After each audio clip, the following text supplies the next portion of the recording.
1886 থেকে 2025 আমরা এখনো দেখতে পাচ্ছি সে 1886 সালে যেই অত্যাচার নিপীড়ন নির্যাতন হয়েছে শ্রমিকদের উপরে, বুকের শ্রমিকের সেই বুলেটে ক্ষত বিক্ষত হয়েছে শ্রমজীবী মানুষের বুক, এখনও সেটা হচ্ছে, এখনও গুলি হচ্ছে, এখনও শ্রমিকদেরকে হত্যা করছে, এখনও শ্রমিকদের অধিকার নিয়ে ছিনিমিনি খেলা হচ্ছে, এখনও শ্রমিকদেরকে তাদের কোনো অধিকার দিচ্ছে না, সত্যিকারের মজুরি তারা পাচ্ছে না।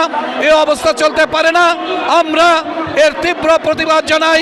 এখনও শ্রমিক তার অধিকার থেকে বঞ্চিত যেভাবে হচ্ছে, সেইভাবে আমরা সেটাকে আন্দোলনের মাধ্যমে সেই অধিকার আমরা আদায় করব। আমাদের বিশ্বাস যে যেইভাবে শ্রমিকরা, আমরা 23,000 টাকা মজুরি চেয়েছিলাম, সেই 12,500 টাকা মজুরি নির্ধারণ হওয়া, যা আমাদের জন্য বড় ধরনের ধাক্কা।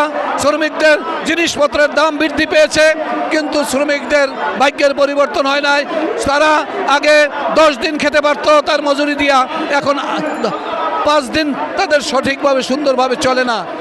সেটার জন্যই আমরা দাবি জানাচ্ছি যে অবিলম্বে মজুরি পুনর্নির্ধারণের জন্য সরকার সিদ্ধান্ত নেবে এবং এদেশের গরিব দুঃখী খেটে খাওয়া মানুষকে তাদের অধিকার ফিরিয়ে দিবে।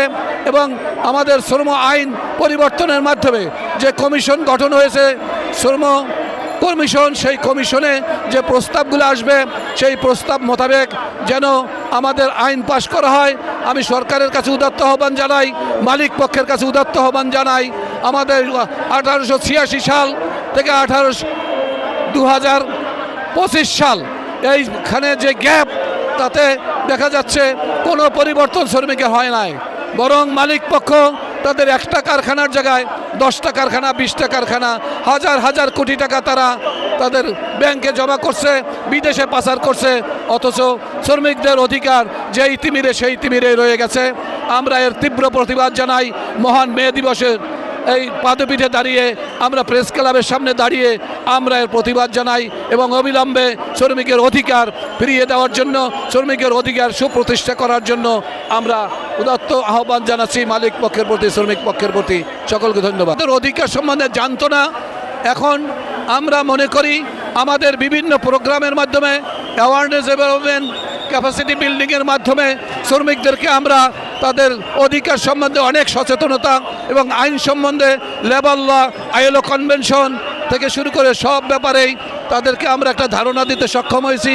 এখন ইউনিয়নটা কি, সেই ইউনিয়ন সম্বন্ধে তাদের ধারণা হয়েছে।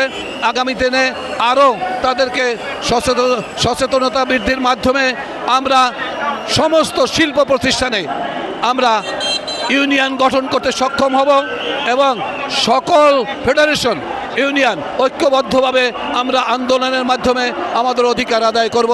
আমার বিশ্বাস অবশ্যই শ্রমিকদের অধিকার তারা ফিরে পাবে।